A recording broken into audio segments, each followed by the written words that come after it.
Testing of Hyundai HGN32 air circuit breaker. The basic settings will be set by the customer. For testing, we add a 110-volt AC power supply.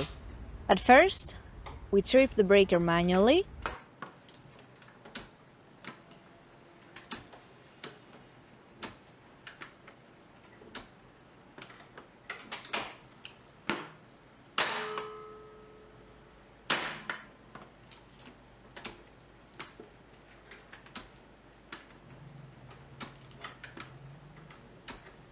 Next, we perform a short time delay test and the breaker trips almost instantly.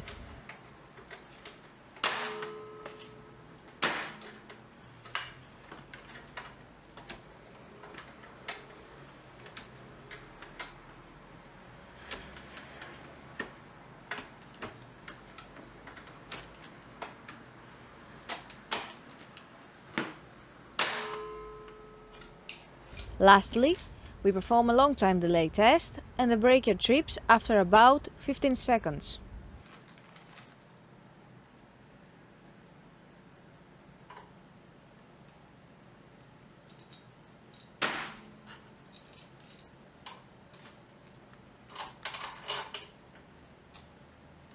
It is now clear that the air circuit breaker is working successfully and is ready to be delivered to the customer.